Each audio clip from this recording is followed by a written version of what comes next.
खुरुमजरी story collection YouTube channel बु ताबीरिबा पुनमपु तरामना ओक्जरी हुजी नुंथिंगी पुंग अमा ताखिबगा लोइनना ngasi कालेनगी कुनगे तरीनी पांबा Maggi तांग तरा मरी सगोनजे नुमिकी ओइबा राशि तरा निथोगी अफाफतगी फोन पाजरी कालेन थागी ओइना जगेचा मदी इराई तनबा नुमिसिंग मेष राशिगी हुजी पाबा राशिगी अफाफता हाइजरी मेष राशि ngasi सगोनसेन मेगी तांग तरा मरी दा मेष राशिगी फोनसी लाइबक फबा कया ओइदे सेन चपा सिलम खंगदबा अये अपन ओइबा पांगदबा ओइ पंदुना लेबा थबकसिंग लोइसिनबा होनई युमदा लेबा मिदा ताथी तावोइना वांगांग बिगनु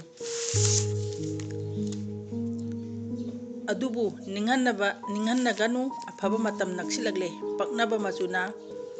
अंगौबा मचु अदुगा पक्नबा माइकैना अवांग माइकैजी मेष राशिगी ओइना पक्नै मथंगदा वृष राशि सिंगनगनु ngasisu दाउ निंथिना लेगनी अफबा थबकता तौगनी खुदोंचाबदा ओइगनी पुकनिंग नुंगाइना इमुंग मनु पुक्सेन तिनना लेमिनगनी लंथुम फंगबा पीरी अफबा नुमिनी पक्नबा मचुना असंबा अमदी अंगौबा मचुजे ngasi वृष राशिगी ओइना पक्नै अदुगा पक्नबा माइकै हाबदी चाथोकपदा मागी फबा माइकैजिना ममांगजी ओइगनी मथंगदा मिथुन राशि हानदगी दाव मखा खरदी लेरी चिंगनगनु यामना लाइबो फबा मक नत्रगसु मयाई ओइरब तौबा नुमित ओइगनी माइ पाकपा फबा नुमिनी हाइबदी तौरु खुदिमक्ता दाव लेबा नुमिनी मांगलमदा चंगसिनबा ngangani पक्नबा मचुना हंगाम पान अतिया मचु अमदी पक्नबा माइकैना अवांगजी मिथुन राशिगी ओइना पक्नबा नुमिनी मथंगदा कर्कट राशि मसी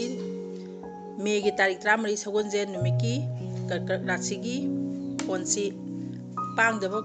पांगदबा कया मतम ओइदुना लेरी हिरम खुदिंग खोंथांग खुदिंग चेक्सिनना हाइबसिना हेना फबो उपायनी अनौबो लंबी थिरुगनु मसिगा ओइ लोइनना नकनबा मचुसिंग मचुसिंगदी लोइना फै तौबतबो माइकैदी अवांग माइकैसी फै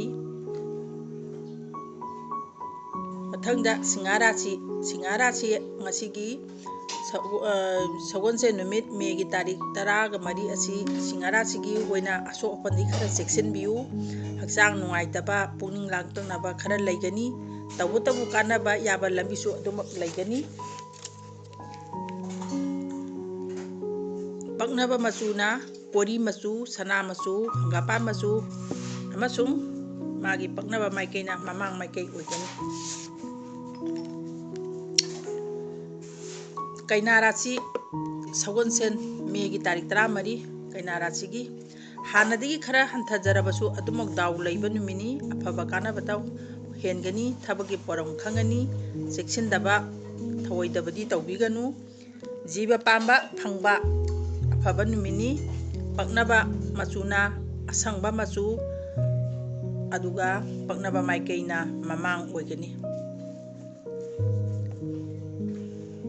सगोनसे नुमित मेगी तारीख 13 तुला राशिगी फोनसी यामना लाइबक चुमलिबा मतमनी पांगथोनिंगबा अफबा थबकसिंग पांगथोहौरो निंगथीना महै फंगनी नुपा नुपी चाना चिनना लेमिनगनी सेंदोंग लाकपा दाव याबा नुमिनी हाइबदी यामना फबा नुमिल ओइ तुला राशिगी ओइना अदुगा पक्नबा मचुना अतिया मचु पक्नबा माइकैना ममांग माइकैसे तुला राशिगी ओइना फै मथंगदा वृश्चिक राशि कालेनगी कुनगे तरेनी पांबा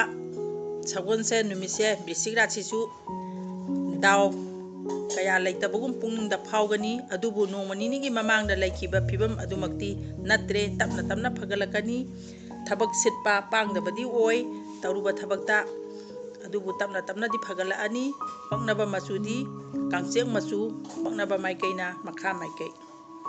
ꯑꯁꯤ ꯕꯤꯁ ꯔꯥꯁꯤꯒꯤꯅꯤ ꯃꯊꯪꯗ ꯙꯅꯨ ꯔꯥꯁꯤ ꯀꯥꯂꯦꯟꯒꯤ ꯀꯨꯟꯇꯔꯦꯠꯅꯤ ꯄꯥꯝꯕ ꯃꯦꯒꯤ ꯇꯥꯔꯤꯛ 14 ꯁꯒꯣꯜꯁꯦꯟ ꯅꯨꯃꯤꯠꯀꯤ ꯙꯅꯨ ꯔꯥꯁꯤꯒꯤ ꯐꯣꯟꯁꯤ ꯄꯨꯛꯅꯤꯡ ꯋꯥꯕꯅ ꯍꯦꯟꯕ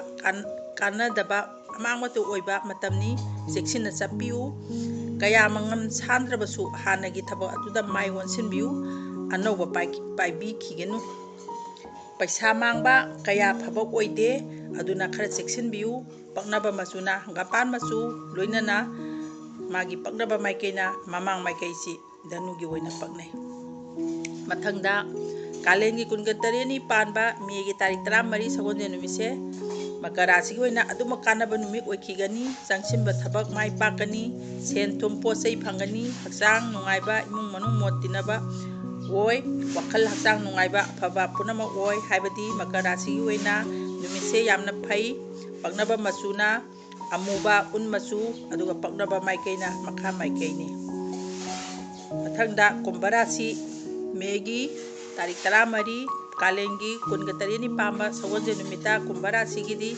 ꯈꯨꯗꯣꯡꯆꯥꯕ ꯈꯔꯗꯤ ꯑꯗꯨꯃꯛ ꯃꯥꯌꯣꯛꯅꯔꯤ ꯑꯗꯨꯕꯨ ꯅꯣꯡꯃ ꯅꯤꯅꯤꯒꯤ ꯃꯃꯥꯡꯗ ꯂꯩꯈꯤꯕ ꯃꯇꯧ ꯑꯗꯨꯗꯤ ꯅꯠꯇ꯭ꯔꯦ ꯇꯞꯅ ꯇꯞꯅ ꯁꯨꯝ ꯐꯒꯠꯂꯛꯑꯅꯤ ꯃꯥꯏ ꯄꯥꯛꯄꯒꯤ ꯂꯝꯕꯤ ꯅꯛꯁꯤꯜꯂꯛꯂꯦ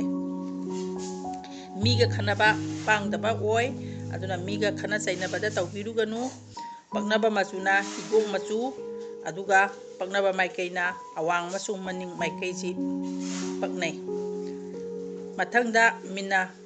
ꯀꯥꯂꯦꯟꯒꯤ 28ꯅꯤ ꯄꯥꯝꯕ ꯃꯦꯒꯤ ꯇꯥꯔꯤꯛ 14 ꯁꯒꯣꯜꯁꯦꯟ ꯅꯨꯃꯤꯠꯇ ꯃꯤꯅꯒꯤ ꯐꯣꯟꯁꯤ ꯑꯐꯕ ꯃꯇꯝ ꯂꯩꯔꯤ ꯀꯥꯟꯅꯕ ꯂꯥꯏꯕꯛ ꯐꯕꯅ ꯍꯦꯟꯈꯤꯅꯤ ꯇꯧꯕꯇꯕꯨ ꯍꯦꯟꯖꯤꯟꯅ ꯑꯁꯥ ꯇꯧꯔꯨꯔꯕꯗꯤ ꯀꯥꯟꯅꯔꯣꯏ ꯈꯨꯆꯥꯎꯁꯨ ꯊꯥꯔꯨꯒꯅꯨ ꯀꯜꯂꯝꯕ ꯗꯥꯎ ꯇꯞꯊꯔꯛꯂꯦ ꯀꯥꯟꯅꯕ ꯐꯪꯕ ꯑꯐꯕ ꯅꯨꯃꯤꯠꯇꯤ ꯑꯣꯏ ꯄꯛꯅꯕ ꯃꯆꯨꯅ ꯁꯪꯂꯞ ꯇꯧꯕ ꯃꯆꯨꯁꯤꯡ ꯑꯃꯗꯤ ꯃꯥꯏꯀꯩꯅ ꯃꯅꯤꯡ ꯃꯥꯏꯀꯩ ꯑꯁꯦ ꯃꯤꯅ ꯔꯥꯁꯤꯒꯤ ꯑꯣꯏꯅ ꯐꯩ ꯉꯁꯤ ꯔꯥꯁꯤ 12ꯒꯤ ꯄꯥꯎ ꯄꯥꯈꯤꯕꯒ ꯂꯣꯏꯅꯅ ꯃꯇꯥꯡꯁꯤꯗ ꯇꯥꯕꯤꯔꯤꯕ ꯄꯨꯝꯅꯃꯛꯄꯨ ꯑꯃꯨꯛꯀ ꯍꯟꯅ ꯈꯨꯔꯨꯝꯖꯔꯤ ꯃꯊꯪ ꯍꯌꯦꯡ ꯀꯥꯂꯦꯟꯒꯤ 29ꯅꯤ ꯄꯥꯝꯕ ꯏꯔꯥꯏ ꯅꯨꯃꯤꯠꯀꯤ ꯔꯥꯁꯤ 12ꯒꯤ ꯐꯣꯜ ꯑꯃꯨꯛ ꯇꯥꯃꯤꯟꯅꯔꯁꯤ ꯃꯇꯥꯡꯁꯤꯗ